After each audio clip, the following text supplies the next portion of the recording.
Greetings fellow optometrists and welcome to Asira Academy. I'm Isha Dave and today we're going to focus on a fundamental test in our arsenal.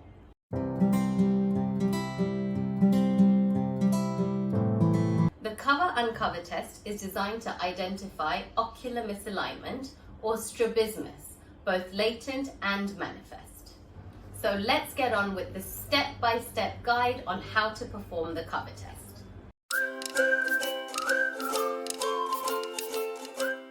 Step 1. Position the patient and explain the test. Ask the patient to sit comfortably at eye level. Ensure proper lighting for clear visibility and briefly explain the purpose of the test to the patient. Step 2. Ensure the patient is fully corrected.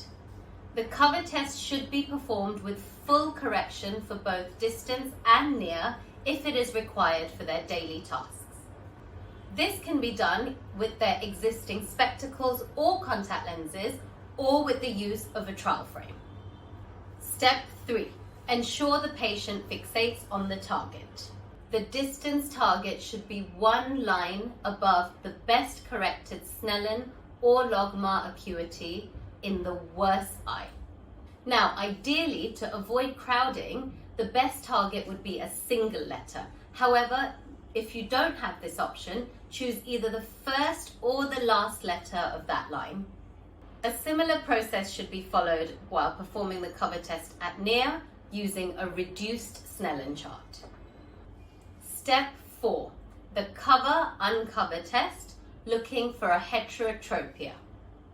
Ask the patient to focus on the distance target. Use the occluder to cover the left eye while observing the right eye. Watch for any movement in the uncovered right eye. Note if the eye moves inwards, outwards, upwards, or downwards. If there is a manifest deviation present, when the fixating eye is covered, the strabismic eye will move to take up fixation. Now uncover the left eye and observe any corrective movement. Note if the uncovered eye moves to realign with the target. Now place the cover over the right eye and repeat the process. Step 5. Cover-uncover test, looking for a heterophoria. Occlude the right eye and ensure the occluder is held in place for at least 3 seconds. Swiftly remove the occluder and observe the movement of the right eye after removing the occluder. Note if the eye moves inward, outward, upward, or downward. If there is a latent deviation present, when the fusion is broken by occluding one eye, the strabismic eye will deviate.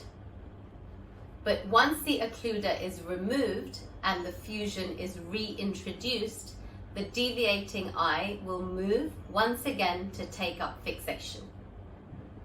In a poorly controlled heterophoria, it may take a couple of seconds for the deviated eye to take up fixation when the occluder is removed.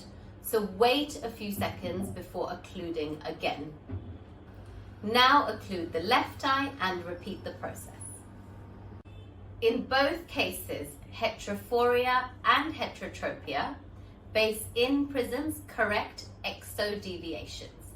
Base out prisms correct esodeviations. Base up prisms correct hypodeviations. And base down prisms correct hyperdeviations. Clear and accurate documentation is the key to excellent patient care. Ensure you indicate that a cover test was performed and carefully specify the working distances. Ensure you enter the type of deviation or simply enter orthophoria in the absence of any deviation.